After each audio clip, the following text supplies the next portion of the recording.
What's up everyone, welcome back to our YouTube channel Autoverse. आज हम लोग के पास है टोयोटा फॉर्च्यूनर। ये जो अभी करंट जो मॉडल चल रहा है टोयोटा फॉर्च्यूनर का, उससे जस्ट पहले वाला मॉडल है, जिसमें कि आप देख सकते हैं टेल लाइट वगैरह। नए वाला जो जनरेशन अभी आया है उसमें सिर्फ और सिर्फ टेल लाइट और हेडलाइट्स चेंज हुई हैं। बाकी अलॉय व्हील चेंज हुआ है, वो भी सिर्फ और सिर्फ 4x4 वेरिएंट में, that is sigma 4। And this we have currently is 4x2 और ये उस टाइम पे 4x2 की टॉप मॉडल है, ठीक है। And this is ownership review. ये this car is owned by my friend Deepak. And इस वीडियो में दीपक भी आएंगे, सारी चीज़ें डिस्कस करेंगे हम लोग इस कार के बारे में। ओनरशिप रिव्यू है। कितने किलोमीटर चल चुकी है ये?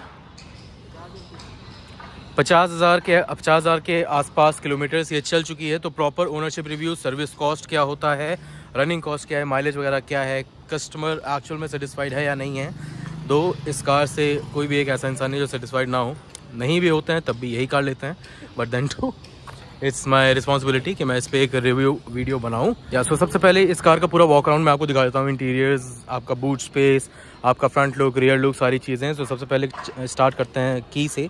सो ये है की एंड यहाँ से आपकी जो एग्जैक्टली जो फिजिकल की होती है वो निकलती है। This is the switch for that. Fortuner का लोगो, ये एग्जैक्टली जो सिंबल होता है ना, तो इसको डोनेट करता है। जो ये लाइन आती है ना, सिर्फ और सिर्फ ये उसी का है। एंड यहाँ पे आपका boot release button, unlock and lock button. So start करते हैं पीछे से ही। सबसे पहले मैं आपको बूट स्पेस दिखा देता हूँ इस कार का। सो ये है पावर टेल गेट, ठीक है। इसमें आपको कुछ भी नहीं करना होता, दिस इज़ पावर ऑपरेटेड, अपना ओपन होता है। तो ये है पूरा एग्जैक्ट बूट स्पेस। अगर आपका थर्ड रो आपका यूज़ में है, सो इतना आपको बूट स्पेस मिल जाता है इस कार में, ठीक है। एंड यहीं से आपका जो टेल गेट है वो क्लोज हो जाएगा। इसको बस आपको प्रेस करना है और पूरा टेल गेट आपका क्लोज हो जाएगा। And moving on to the second row. जो सेकेंड रो होती है, सबसे पहली चीज़ मैं आपको दिखा दूँ, ये सच में जो ये आपका क्रोम जो स्टार्ट हुआ है, क्रोम लाइनिंग स्टार्ट होती है एक्चुअल में यहाँ से। यानी ये पूरी कार पे ये रोटेट होते हुए जाता है पूरा आगे तक, ठीक है, जैसे कि आप देख सकते हैं। एक्सटर्नल एक्सेसरीज इस कार में कुछ भी नहीं लगी हैं, सिर्फ और सिर्फ यही है। मैट्रिक्स, आपके इंडिकेटर्स एंड जो आपके लाइट्स होते हैं, ब्रेक लाइट्स, वो आपके लगे हुए हैं। सेकेंड रो की बात करें तो सेकेंड रो भी मोर देन सफिशेंट है। इसमें भी काफ़ी जगह आपको मिल जाएगी इस कार में। एंड लाइट्स आपको टोटल 2 जगह आपको लाइट्स मिलती हैं, एक आगे और एक सेंटर रो में, ठीक है। ये आपका सेकेंड रो हो गया। सेकेंड रो में आपका जो आर्मरेस्ट है, आर्मरेस्ट आपको मिल जाता है with in which you get twin cup holders. Rear की बात करें तो रियर में आपको नॉर्मल स्पेस मिलता है, बहुत ज़्यादा स्पेस नहीं है, 2 लोग आराम से इसमें बैठ सकते हैं। बट देयर इज बट वो है, आपको रियर में AC वेंट्स आपको मिल गए हैं। इस कार की जो रूफ हाइट है, मतलब जो आपका केबिन स्पेस होता है ना, this is the cabin space. Cabin space इस कार का as compare to other SUVs cabin space का बहुत कम है, ठीक है। अब बाहर से भी अगर आप इस कार को देखते हो ना, तब भी आपको अच्छे से नोटिस हो जाएगा कि इसका केबिन स्पेस कम होगा। जो ये वर्टिकल एरिया होता है ना कार का, वो बहुत कम है फॉर्च्यूनर का as compare to other SUV cars in the competition which are available in India, ठीक है। सो यहाँ से मैं आपको स्टार्ट करूँ। सो यहाँ पे आपको सारी चीज़ आपको मिल जाती है। डोर का लॉक अनलॉक, आपके power window controls, and this is for folding ORVMs, ठीक है। ORVM यहाँ से आपके अनफोल्ड होते हैं। ये आपके ORVM कंट्रोल्स हो गए। क्रोम डोर हैंडल्स आपको सारे डोर्स में मिल जाएंगे। ऑटोमेटिक विंडोज़ आपको चारों विंडोज़ में आपको मिल जाती है, ठीक है। विद दिस हेयर आपके जो पार्किंग सेंसर्स होते हैं वो है। Power tail gate open, power door on off का बटन, और this is the hooter which is compulsory in each and every Fortuner available in India, ठीक है। मेरे ख्याल से अब टोयोटा वालों को कंपल्सरी कर देना चाहिए, मतलब डिलीवरी के टाइम ही टोयोटा वाले खुद से लगा के अब देना शुरू कर देना चाहिए टोयोटा वालों को। आपको क्या लगता है नीचे कमेंट सेक्शन बताइएगा, फॉर्च्यूनर में हूटर कंपल्सरी है या नहीं है। With this is the fuel lid open, और यहाँ से आपका जो बोनट होता है, बोनट ओपन होता है, ठीक है। एंड यहाँ पे आपको कप होल्डर मिल जाता है दोनों साइड, इधर भी और पैसेंजर साइड भी। एंड जो आपकी सीट्स हैं, सीट इस पावर कंट्रोल, ठीक है, पावर एडजस्टेबल आपको सीट्स मिलती हैं।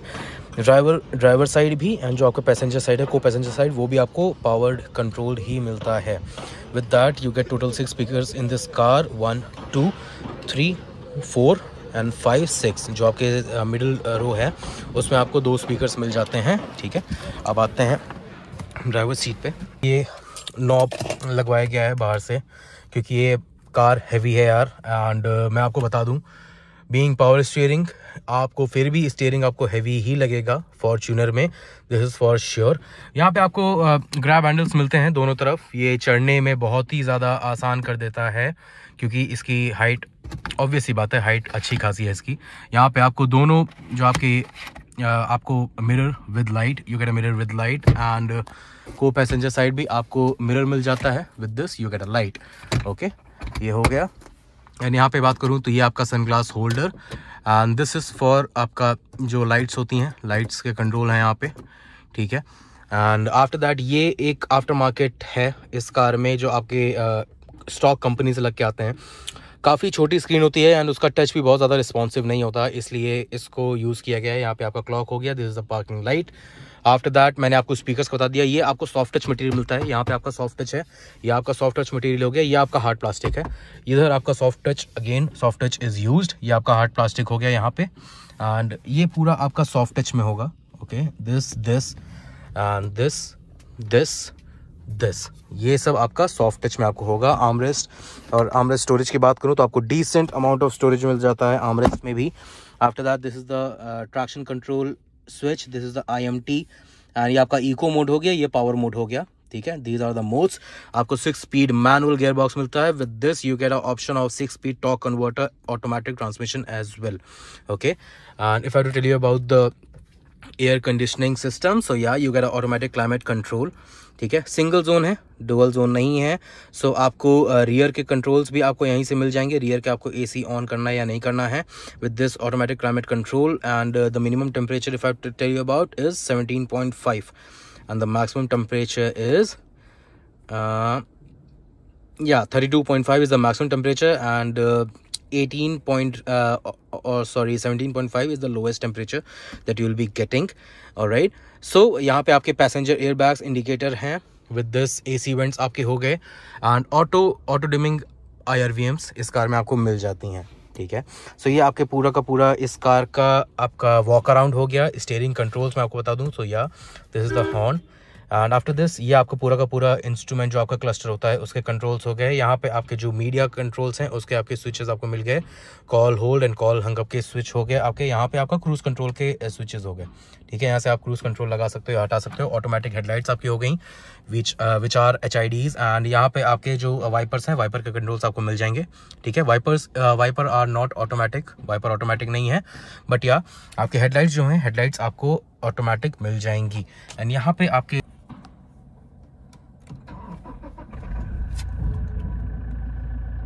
ये आपको पूरा का पूरा एनिमेशन मिलता है, Fortuner with the logo which is mention in its की।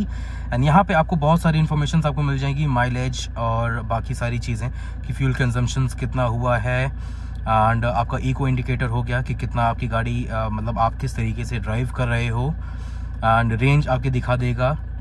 एंड ये है पूरा का पूरा जो आपका जो MID होता है स्पीडोमीटर में, वो सारी चीज़ें आपको। इको मोड, पावर मोड आप यहीं से सेलेक्ट कर सकते हो, आप देख सकते हो। अगर मैं पावर मोड लगाता हूँ, पावर मोड का इंडिकेशन आ गया, इको मोड का आ गया, this is the IMT option. Alright, यहाँ पे आपका जो नीडल्स की बात करूँ तो yeah you get analog tachometer, analog speedometer and analog fuel meter and analog temperature indicator as well. So ये है पूरा फॉर्च्यूनर का लुक, एंड अभी मैं इसका ड्राइव रिव्यू भी आपके साथ शेयर करूंगा, बट बिफोर दैट मैं प्रॉपर ओनरशिप आपके साथ भी शेयर करना चाहता हूं। Let's have a quick discussion with Deepak, जिसकी ये कार है, ठीक है।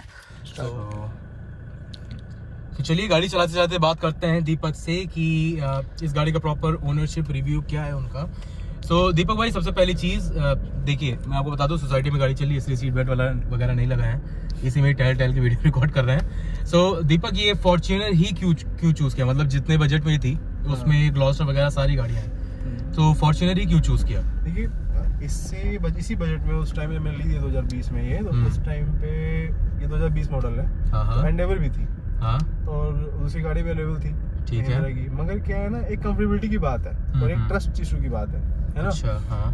कंफर्टेबिलिटी जो है, मतलब सर्विसिंग वगैरह, सीसी का इंजन है एंडेवर के अंदर, ठीक है, पावर से ज्यादा है, मगर एक जो सर्विस है जो प्रोवाइड होती है टोयोटा से, वो ट्रस्टेबल है। दूसरी चीज क्या है कि ये कंफर्टेबल जो इसने बनाया मार्केट में, उसी वजह से बिक भी रही है। लोग बोलते हैं कि वो ज्यादा है, मतलब प्रॉपर आफ्टर सेल सर्विस इसकी बहुत अच्छी, सेल सर्विस बहुत अच्छी है और चलाने में कंफर्टेबल बहुत है। आप कितना भी दूर तक जाएंगे है ना, जैसे इनोवा क्रिस्टा है वैसे ही ये भी है, मतलब आप बोर नहीं होंगे, चलाने में मजा आता है ना। अच्छा ठीक है। एडवेंचरस भी है, कहीं पे कुछ दिक्कतें आती है तो उसको भी बेयर करती है, मतलब ये नहीं कि फंस गई है फिर बुला रहे हैं टोचन करने के लिए। मतलब कंफर्टेबल गाड़ी है, एडवांस है, थोड़ा स्पोर्टी फील आता है, चलाने में मजा आता है। स्पोर्टी फील से याद आया कि बहुत सारे लोगों का क्वेश्चन है कि ये मतलब पावर मोड में मतलब गाड़ी वाली जब भगाते हैं तो क्या माइलेज क्या देती है ये एक्चुअल में सिटी में? माइलेज इसका सिटी में मतलब 9 तक रहता है पावर मोड में। अच्छा। अगर हाईवे चला रहे हैं तो अगर थोड़ा जाम नहीं मिलता, आप सही चलाते हैं तो उस टाइम पे तो रहता है कि हाँ 10 तक 11 तक देती है, 10-11 तक। अगर हम पावर मोड नहीं लगा चला रहे हैं तो ये मेरे को जो मैंने अपने आप चलाया 12 का, मेरे को 12-11 ऐसे एवरेज मिला है ऑन एवरेज। ठीक है, ये हो गया फ्यूल का। और बाकी सर्विसिंग कॉस्ट मतलब एवरेज कितना आता है? सर्विसिंग कॉस्ट एवरेज मतलब पार्ट्स वगैरह अगर चेंज ना हो तो कितना लगभग सर्विस कॉस्ट पड़ जाता है? पार्ट्स चेंज ना हो इसके और सर्विस हो तो मैक्स टू मैक्स 14 से 15 हज़ार तक में हो जाता है। अच्छा, 14-15 हज़ार का सर्विस कॉस्ट है इसका। तो मतलब अगर ओवरऑल देखा जाए तो जिस हिसाब की जिस रेट की ये गाड़ी है, ठीक है, जितना पे किया है इस कार के लिए, उसके हिसाब से इसका आफ्टर सेल्स जो खर्चा है वो मतलब कम आप कहोगे या फिर या ज्यादा कहोगे आप? ये बताओ पहले। तो लेने के बाद में है। हाँ, लेने के बाद जो खर्चे इस गाड़ी में होते हैं जैसे नॉर्मल डीजल में या सर्विसिंग में खर्चे नहीं लगे। इससे पहले कौन सी कार थी मेरे पास? इससे पहले छोटी गाड़ी थी, तो वरना थी, तो उसे चलाया था। अच्छा, फिर उसको हटा के लिया गया था। इससे पहले वैगनआर चलता था जब मैं कॉलेज टाइम में था, तो वही से चल रहा है। तो मतलब ये आफ्टर मैं वही पूछ रहा हूँ कि इसके जो खरीदने के बाद जो खर्चे आ रहे हैं, खरीदने में खर्चे कोई नहीं है, कोई खर्चे नहीं है, मतलब हाँ नॉर्मल ही है, नॉर्मल सर्विसिंग कराते रहिए, मेंटेन करके रखिए इसको, इसमें कोई खर्चा नहीं है। हाँ, एक टाइम पीरियड पे तो आपको पता ही हो टायर वे सब में घिसते ही चेंज ही होता है ना, तो उसका कोई इशू नहीं है, ज्यादा कोई ऐसा से मुझे नहीं लगता है। अगर आप इसको चला रहे हैं तो आप इसके थोड़े बहुत आपको शौक नहीं शौक आती है, मुझे खुद भी मजा आ रहा है गाड़ी चलाने में। और मैं अगर एक कोई कमी फॉर्च्यूनर की, मुझे इसकी बस थोड़ा सा एक ही है कि जो एक स्पेस है, इनर स्पेस, केबिन स्पेस, सब कुछ है। केबिन स्पेस जो है जैसा क्रिस्टा में है, काइंड ऑफ अगर थोड़ा वैसा होता, मैं नहीं कहता कि थोड़ा ज्यादा लंबी कर देते, स्पेस थोड़ा सा अगर रहता तो थोड़ा और ज्यादा बेटर रहता। जैसे कि मैंने अभी वीडियो में जैसे कि मैंने अभी बताया था आपको थोड़ी देर पहले भी कि जो आपका केबिन स्पेस है, केबिन स्पेस यही होता है, जो आपका वर्टिकल आपका जो एरिया होता है वो इस कार का बहुत कम है। मतलब आप अगर नॉर्मली आप देखो ना तो जैसे अगर आप इको स्पोर्ट वगैरह जैसे सामने खड़ी हुई है, ब्रेजा होगी, इन सबसे ज्यादा आपको बहुत ज्यादा स्पेस में फर्क नहीं लगेगा। गाड़ी ऊंची है, आप थोड़ा ऊंचे पोजीशन पे आप बैठते हो, कमांडिंग पोजीशन, आपको पूरा बोनट दिखता है, ठीक है। बट जो आपका एक होता है कि इनर जो आपका केबिन स्पेस है, second row and specially third row में स्पेस इसमें बहुत कम है, वो आपको फील होगा। बट इस कमी के अलावा और कोई कमी है इस कार में? नहीं, मेरे को नहीं लगता है कोई कमी नहीं, just like all the Fortuner users. 4x4 नहीं है, 4x4 है, मगर हाँ मेरे को कोई कमी नहीं लगती। 4x2 में भी कोई कमी नहीं है। 4x4 बस वही है कि जिसको पैसा लगाना है, लगाए पैसे हैं, फालतू दे, हाँ ठीक है, पैसे लगाने हैं, पैसे इसके पास हैं तो वो लगा सकता है, 4x4 ले सकता है। या फिर बहुत सारे जिसको पहाड़ों में ट्रैवल करना होता है उनके लिए स्पेशली। बट उसके अलावा कोई भी ऐसा कस्टमर मैंने आज तक नहीं देखा, हमारी फैमिली में है बहुत सारे लोग पास फॉर्च्यूनर है, किसी ने आज तक कंप्लेन नहीं किया कि फॉर्च्यूनर में कोई भी कंप्लेन है या फिर एनीथिंग। सो ये था एक proper ownership review Toyota Fortuner 4x2 का। एंड कैसा लगा ये वीडियो आप प्लीज कमेंट सेक्शन में बताइएगा। अगर आपके जानने में या फिर आपके पास अगर फॉर्च्यूनर है तो आपको क्या कंप्लेन लगती है सबसे बड़ी टोयोटा फॉर्च्यूनर के साथ, नीचे कमेंट सेक्शन में बताइएगा जरूर। And see you all in the next video, till then take care, bye bye.